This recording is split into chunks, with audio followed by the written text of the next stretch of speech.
how to play the drums and how to hold the sticks. Whether you're an experienced drummer or just starting out, I want to ask you all to do the following. Please get up from your chair or your drum stool and stand up and walk with me. Imagine you're walking down the street. We're walking down the street and we stop and we bend our arms at the elbows. Now look down at your hands. They should look something like this. Nature has designed us with this curve, this natural curve that is somehow perfect for holding a pair of drumsticks. But wait, I've forgotten something.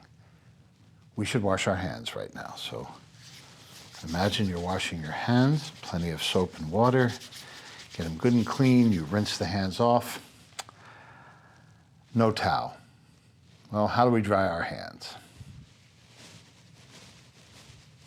Like that. And that, ladies and gentlemen, is just about all you need to know in order to play the drums.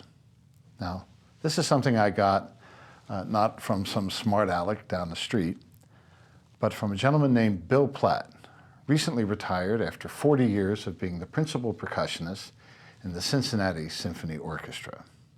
Now, let me show you where he's going with all this. I'm going to grab a pair of sticks.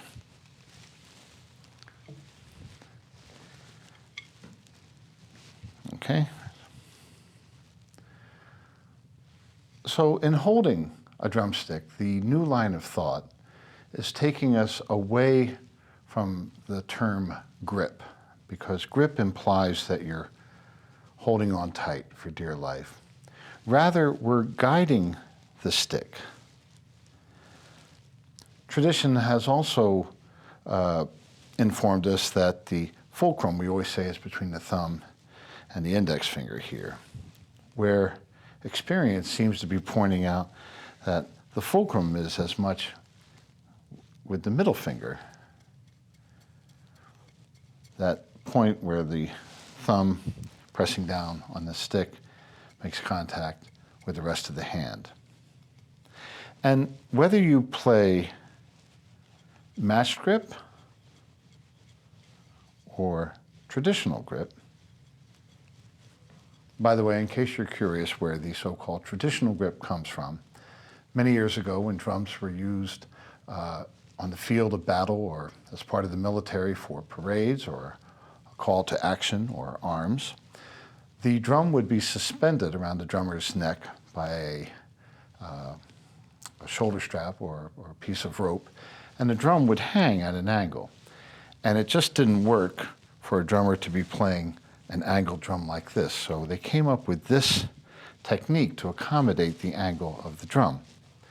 Now, Gene Krupa used to play match grip, Buddy Rich did, playing Sing Sing Sing or Hawaiian War Chant on the floor tom.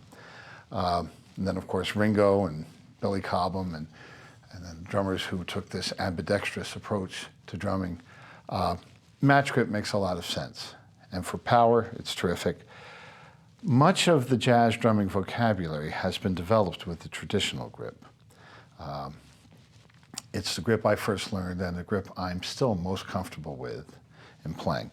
But whatever grip you play, there's not that big of a difference in terms of how we approach the instrument. I would caution you, if you're playing matched, you want to try to keep your arms down by your side. And that's where I was going with the whole walking down the street thing.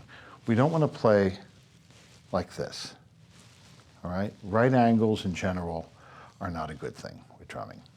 The stick is a continuation of the arm, and we allow the weight of the stick to help guide it towards its destination, which is the drum head or the cymbal. Gravity is a nice part of this, and we play relaxed. Now, I'm going to show you how tightly I hold the stick, and I'm going to get the assistance of some tough guy over here. Let's see if he can pull this stick out of my hand. Go ahead, I dare you.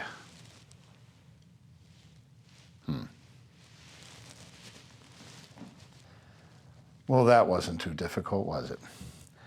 I hold the stick in a very relaxed manner. The wood is free to vibrate. This does a couple of things.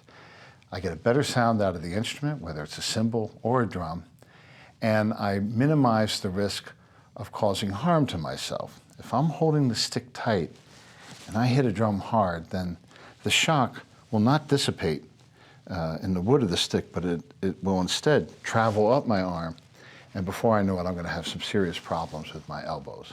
Okay, so remember that walking down the street, arms by our side, that natural curve, we guide the stick, we don't grip onto it too tight, and now we're ready to sit down at the practice pad and do some basic strokes.